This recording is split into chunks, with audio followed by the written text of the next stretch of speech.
समय हो रहे हैं सुबह के 7:45। आज है शनिवार और हम जा रहे हैं कैंपिंग पे। आपको भी साथ लेके चलेंगे, but first and foremost let me welcome you all back to my channel. आपका स्वागत है रानी हिंदुस्तानी व्लॉग्स में। जैसा कि मैंने बताया, आज हम कैंपिंग के लिए जा रहे हैं। मैं सुबह सुबह इसलिए नहा गई हूँ और उठ गई हूँ क्योंकि हमें पैकिंग भी करना है। कुछ पैकिंग हमने फ्राइडे नाइट को कर लिया था, पर कुछ पैकिंग हम आज करेंगे। हम जा रहे हैं वादी श्वाका बाय सिडान। आप कुछ सर्टेन एरियाज में जा सकते हैं, बाय नॉन 4x4 व्हीकल भी आप वादी श्वाका जा सकते हैं, और कुछ वहाँ पे एरियाज हैं जो सिर्फ 4x4 व्हीकल कवर कर सकती है। आज की इस वीडियो में हम जाएंगे bye a non 4x4 vehicle, तो मैं उस जर्नी में आपको अपने साथ लेके चलूँगी। अभी मैं जल्दी सब पैक कर लेती हूँ। मैंने क्या पैक किया है मैं वो भी आपको दिखाऊंगी। उससे पहले भी यहाँ पे कुछ लॉन्ड्री आप देख सकते हैं पड़ी हुई है, आयरन करके आई है, वो भी मैं अलमीरा में सेट करूँगी। एंड मैं आपको थोड़ी देर में मिलती हूँ जब मैं सब पैक कर लूँगी। Again welcome back to my channel. Hopefully it will be a fun video for you to watch and a fun video for me to make। हम अपने दोस्तों के साथ जा रहे हैं, तो मुझे पता नहीं है कि मैं कितना वीडियो शूट कर पाऊंगी, पर जितना भी करूंगी मैं आपको ज़रूर दिखाऊंगी। बने रहिए मेरे साथ। I'm so excited, I love camping। चलिए जी, तो सारा सामान यहाँ पे तैयार हो गया है कैंपिंग के लिए। हम अपने 2 फ्रेंड्स और के साथ जा रहे हैं, so we have taken an additional tent. ये रहा हमारा टेंट, ये है चेयर्स, इसमें है खाने पीने का सामान एंड अदर स्मॉल आइटम्स। ये है cooler, then we have a table right there, I think that's coal, चटाई जो ज़रूरी है, additional water to utilise is in there, and I think वो बारबेक्यू है। बस अब हम इनको डालेंगे अपने गाड़ी में और शुरू करेंगे अपनी जर्नी। अब हमारा जो स्टार्टिंग पॉइंट था वो होने वाला था वादी अल इजीली।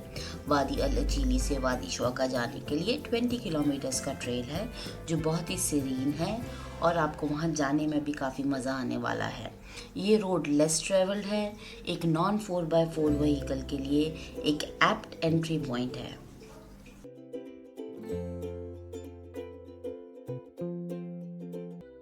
फिर क्या था, हमने अपना सामान लिया, उसे गाड़ी में डाला, अपने फ्रेंड्स को पिक किया और हम चल पड़े वादी श्वाका की तरफ। वादी श्वाका रसल खैमा में आता है। अब एक इम्पॉर्टेंट पॉइंट नोट करने के लिए है कि जब भी आप किसी भी वादी के एरिया में जाते हैं, वेदर इट्स फॉर कैंपिंग और trekking, please check the weather once. किसी भी वादी एरिया में फ्लैश फ्लड्स बहुत ईजिली आते हैं, सो इट्स वेरी इंपॉर्टेंट कि आप एक बार वेदर देख लें, चांसेस ऑफ रेन कितना है वो सब भी देख लें, और फिर ही अपना कैंपिंग ट्रिप और ट्रेलिंग ट्रिप प्लान करें।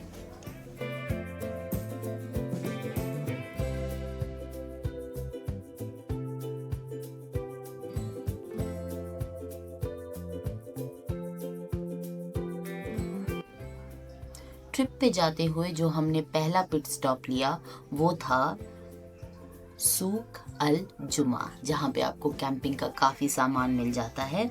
ये बहुत ही इजीली एक्सेसिबल है, मेन रोड से काफ़ी इजीली विजिबल भी है, तो आपको यहाँ पहुँचने में कोई दिक्कत नहीं होने वाली है। हम यहाँ किस लिए आए? हम यहाँ आए हैं थोड़ा वुड लेने के लिए, थोड़ा बारबेक्यू के लिए कोल लेना है, और हम यूटेंसिल एक घर पे भूल गए थे, तो नया यूटेंसिल लेने के लिए आपको थोड़ी सी मैं क्लिप्स भी दिखा दूँगी।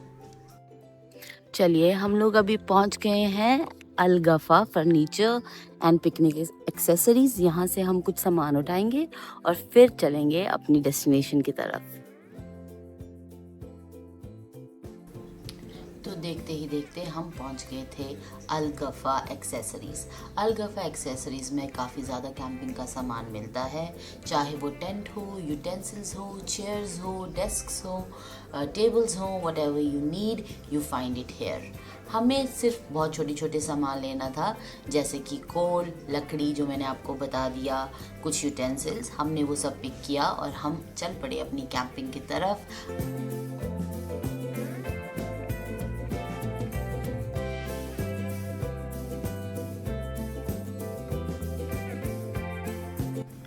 ऑल्सो यूएई बहुत ही सेफ़ प्लेस है। जैसे ही विंटर्स आते हैं आपको बहुत इजीली यहाँ पे सड़क के किनारे लोग कैंपिंग करते हुए, बारबेक्यू करते हुए दिख जाएंगे। हम लोग जो यूएई में रहते हैं वो विंटर्स का खूब फ़ायदा उठाते हैं। आपको चाहिए एक गाड़ी और एक हमसफ़र जिसको गाड़ी चलाना आता हो, क्योंकि मुझे तो गाड़ी चलाना नहीं आता, बट अगर आपको गाड़ी चलाना आता है तो आप अकेले ही जा सकते हैं। पब्लिक ट्रांसपोर्टेशन भी काफ़ी अवेलेबल है, बट जब आप इंटीरियर एरियाज़ में लाइक वादी में जाना चाहते हैं तो यहाँ पे आपका अपना व्हीकल होना काफ़ी ज़रूरी है।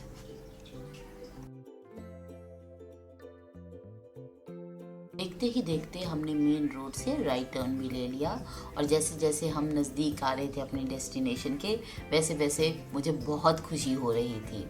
अब सेकंड इम्पॉर्टेंट पार्ट आता है which is the camping point, जहाँ पे हम कैंपिंग करने वाले थे। उसकी लोकेशन पिन भी मैं डिस्क्रिप्शन में डाल दूँगी, आप वहाँ से कॉपी करके कैंपिंग पॉइंट देख सकते हैं।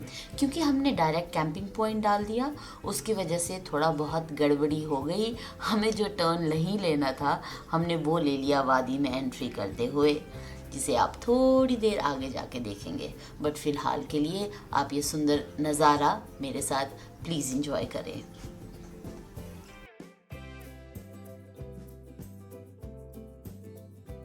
और ये रही वो पॉइंट, वो टर्न जो आपको नहीं लेना है अगर आप एक नॉर्मल व्हीकल ड्राइव कर रहे हैं।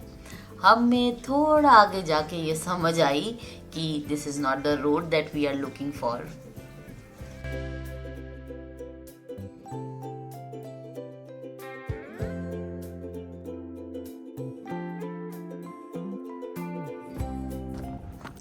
हमने ले लिया थोड़ा सा गलत रास्ता।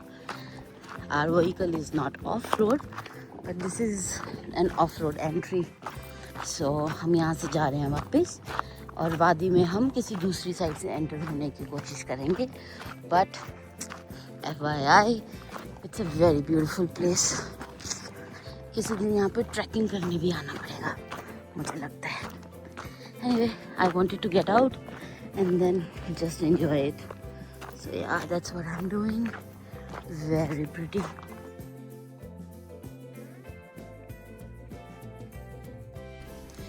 But tension not, गलतियाँ सुधारना ही हम इंसानों की फितरत में है, राइट। तो थोड़ा सा आगे जाके हमें मिल गया था सही रास्ता। मैं आपको थोड़ा वो रास्ता दिखाती हूँ ताकि आपके भी समझ में आए कि अगर आप वादी श्वाका जा रहे हैं तो आप बेझिझक होके ये रास्ता ले सकते हैं। आपको काफ़ी प्लेन दिखेगा, काफ़ी ज़्यादा फार्म है, बीच में आपको कैमल फार्म और डंकी फार्म्स ये सब भी मिल जाएंगे। और आप टेंशन मत लें, आपको लगेगा कि ये सेफ़ नहीं है बट ये बहुत बहुत सेफ़ है।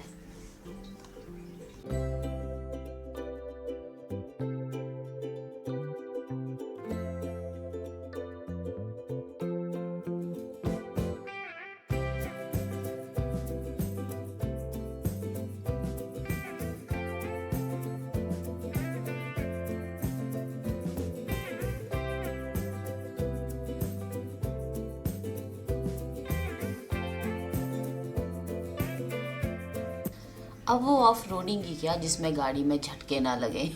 झटके लगने का मतलब है कि आप सच में ऑफ रोड कर रहे हैं और आपको अपॉर्चुनिटी मिल रही है एक नॉर्मल व्हीकल से ऑफ रोडिंग करने के लिए। ज़िंदगी में और चाहिए ही क्या। जब बाहर का नज़ारा इतना सुंदर हो तो क्या बात है। यहाँ पे हम उड़ रहे हैं अपने कैंपिंग स्पॉट के लिए, बट मैं आपको सजेस्ट करूँगी आप अपनी गाड़ी कैंपिंग स्पॉट पे ऊपर ना ले जाएं बिकॉज़ वो नहीं जाएगी। Only a 4x4 vehicle can go on top. हमें नीचे आना पड़ा था, यहाँ से हमने अपनी गाड़ी नीचे ही लगाई थी और सारा सामान ऊपर लेके गए थे। Camping has always been such a nice experience for me. वो लोग वहाँ पे, हमने अभी टेंट लगाए हैं, अभी हमें आग जलानी है, बट जब मैंने वो सनसेट देखा ना यार, लुक एट दैट। जिंदगी में और कुछ नहीं हो सकता इससे सुंदर। Very pretty. कैंपिंग में छोटे छोटे गैजेट्स काफ़ी काम आते हैं, जैसे कि ये ब्लोअर, नहीं तो हाथ की धज्जियाँ उड़ जाती है अगर कोल में आग लगानी हो। But this made our task very very easy. Barbecue के लिए कोल गर्म हो चुका था और हमने आग भी जला ली थी। अब टाइम था कुछ मस्ती करने का और बारबेक्यू एंजॉय करने का।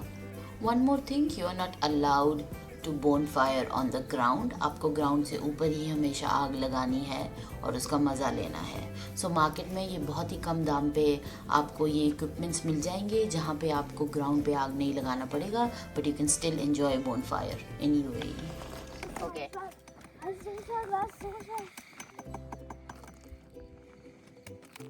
हो गया बस. आपका मार्शमेलो. आपने कभी पाइनएप्पल बारबेक्यू किया है? यकीन मानिए काफ़ी टेस्टी होता है.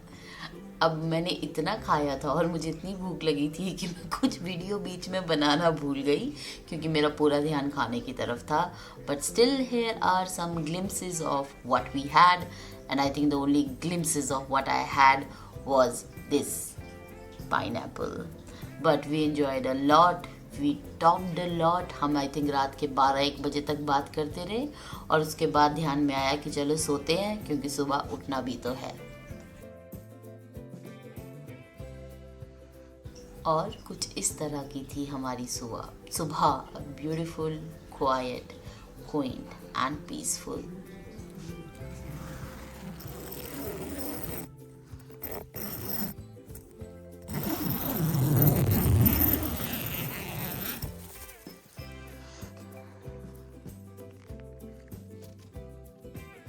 तो यहाँ पे था हमारा टेंट और सुबह हो चुकी है.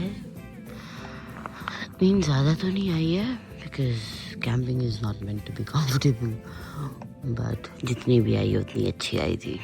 It was a lovely night. ये रहा छोटा सा सेटअप. हमने अभी से ही सब पैक करके रख दिया है इस side. So that's all.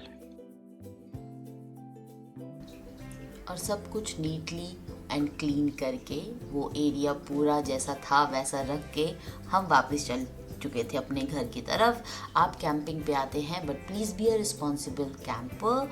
Do not leave your stuff outside. यहाँ पे काफ़ी जानवर घूमते हैं और प्लास्टिक वगैरह छोड़ना बिल्कुल भी रिकमेंडेड नहीं है. आप चाहे कहीं पे भी कैंपिंग करें, that should be the first rule. Anyway, आप देख सकते हैं कि कितना सुंदर रास्ता है और काफ़ी प्लेन है. मुझे नहीं लगता आपको दिक्कत आएगी. और वैसे भी मैंने कोऑर्डिनेट्स अपने डिस्क्रिप्शन बॉक्स में डाले हुए हैं तो आपके लिए बहुत इजी रहने वाला है. मेरी सलाह लीजिए और आप भी प्लीज़ एक बार वादी शाखा जाके आएँ और आप ये वादियाँ एंजॉय करें. बहुत ही सुंदर एक्सपीरियंस होने वाला है, ट्रस्ट मी. अगर आप नए कैंपर हैं, आपको ज़्यादा सामान में इंडल्ज होने की ज़रूरत नहीं है. Please go, please see if camping is for you. I hope camping is for you too, because I don't think so there is anything better than to stay outside, to look at the stars and eat the food you like and be in the company of people you love, or be alone and enjoy your own company, reading a book, listening to music, whatever, because guys, that's what life is. तो इसी के साथ करती हूँ मैं ये video ख़त्म. वैसे पहुँच तो हम लोग दोपहर से पहले ही गए थे, बट फ्रेशन होने के बाद सीधा सो गए because it was tiring and we were tired. So video end करने का ध्यान ही नहीं रहा. नॉनदलेस, ये रहा मेरा छोटा सा vlog. I hope you liked it. सारे coordinates are there in the description box. You can copy from there and you can visit the place yourself. I will see you next time. Until then, bye bye.